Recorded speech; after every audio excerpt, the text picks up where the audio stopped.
I mean, it may sound strange, but the very first Apple I that was ever built was actually given to a person back in the days before computers were ever heard of, who wheeled it into and taught 4th through 6th graders a little bit of the elements of what a computer is.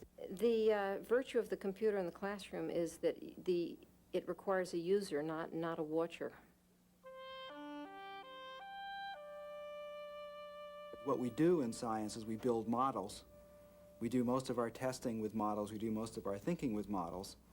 And then later on, if we're honest, we try and relate these models back to the outside world. And these models are our voodoo dolls. They used to be built in mathematics. Now they're being built in increasing form on the computer. So simulation is what the computer is all about. And all the different ways you can simulate things are what the computer's destiny is. The biggest problem teachers have is motivating students to want to learn. And if the computer can relieve the teacher of that burden, because the teacher today is competing with television and competing with a lot of distractions, if the teacher has that tool to bring the kids to a kind of a fever pitch of wanting to complete a task, wanting to see something accomplished successfully, then I think that this will become a tremendous resource for the teacher. It won't supplant the teacher. Life is wonderful, huh? And you want to get that over to the kids. Look, you can go over the top and come around to this side and look at it from the other side. Good. Now, what about what's going on the inside? Well, the crater up here was from an eruption a long time ago. You can see the cracks where the lava came down.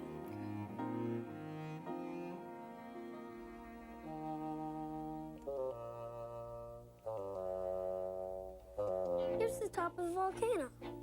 The crater was caused by an eruption a long time ago. Show us where the magma is. The part is the magma underneath the Earth's crust. Heat from the magma creates pressure against the surface of the Earth. When volcanoes erupt, the magma comes out through the cracks in the Earth's crust, and the cracks are called fissures. I knew that. What's it really look like? This is what a volcanic eruption looks like in real life.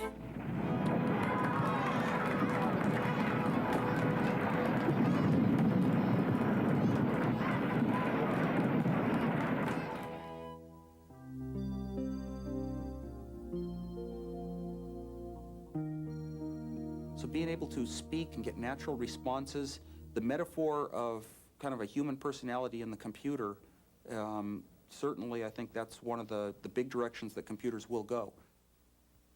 I need to review more recent literature. Pull up all the new articles I haven't read yet. Journal articles only? Fine. Your friend Jill Gilbert has published an article about deforestation in the Amazon and its effects on rainfall in the sub-Sahara. It also covers drought's effect on food production in Africa and increasing imports of food. Okay. Let's see. There's an article about 5 years ago, Dr. Flemson or something. He really disagreed with the direction of Jill's research. John Fleming of Uppsala University. He published in the Journal of Earth Science of July 20 of 2006. Yes, that's it. He was challenging Jill's projection of the amount of carbon dioxide being released to the atmosphere through deforestation. I'd like to recheck his figures. Here's the rate of deforestation he predicted. And what happened? He was really off. Give me the University Research Network. The computer having very personal characteristics, speaking in a natural human voice. Elements moving on the screen as the computer describes what's happening. Still giving the advantage of a computer, which is it's interactive. The student can back up, ask a question about something, collaborate with a friend, and it doesn't run by continuously like television does. I'm not sure to what extent computers are being used now for adult literacy, but I feel persuaded that it's a much more effective tool than the school situation for most adults, because the computer's not threatening. An adult, if you have a good program, an adult can sit down with the computer and make mistakes and not be reprimanded and not feel humiliated. Even though the teachers may not want to humiliate the student, a lot of times someone who's 30 or 40 years old is so ashamed of not being able to read that the interaction with other people may be quite intimidating, whereas the computer is not. After filling the engine with oil, the coil wire should be grounded and the engine cranked by the starter motor until the oil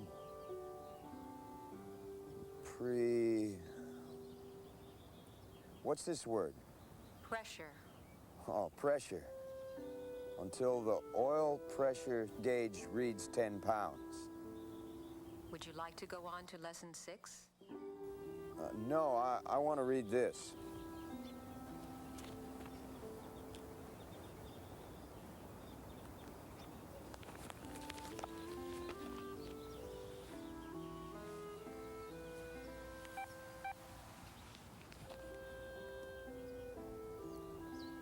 The Oakland A's begin an important homestand tonight.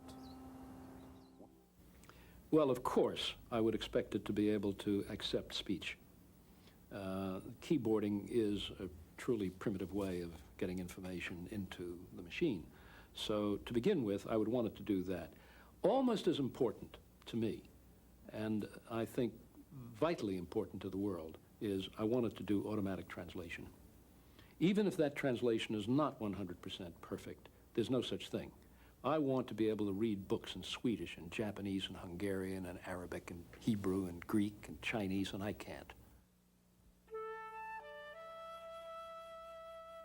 Well, I think the supercomputers of today will be the desktop computers of tomorrow.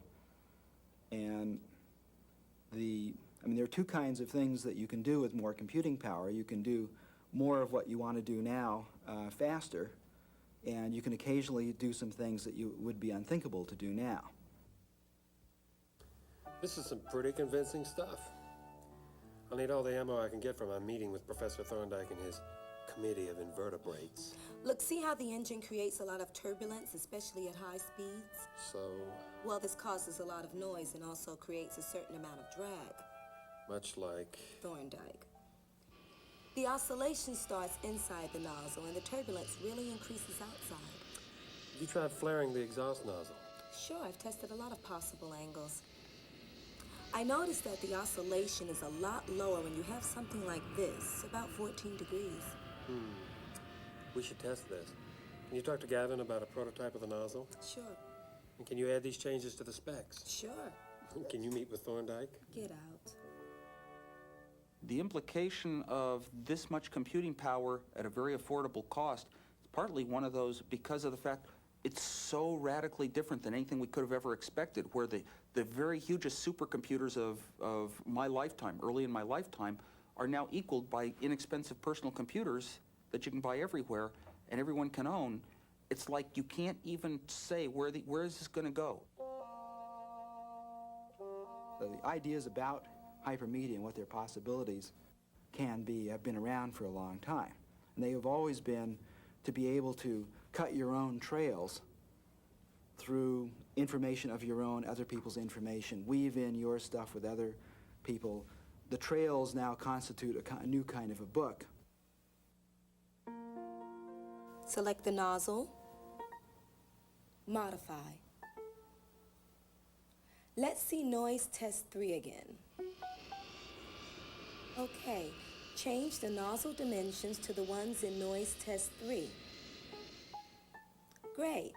Let's see performance requirements. Regulations. Noise. Link the noise regulations to the nozzle dimensions. Nozzle dimensions. I don't know what the next extension of that is, except an enrichment of it through going through, looking at a book of mine, not simply as a page of text, but also having behind that page of text is access to additional information that enriches the text. Supplement it with documents, original source material, writings of the period, and begin to get what every historian would love to achieve, which is a real sense of the time. So if we had a machine that we could play games with and take each subject to its farthest point, you could say to the machine, how come I love dinosaurs so much? Show me all the covers of the science fiction magazines my father and my grandfather grew up with that caused us to become scientists or technologists, to fall in love with the future. The things that make us want to live forever. That sort of machine, I think, would be absolutely incredible for a child to play with. We're all doing the same thing, same work, but we're doing it in different ways. And saying, my God, isn't this exciting, huh? What we have here to prove that mankind has moved from here to here and can move even further to here.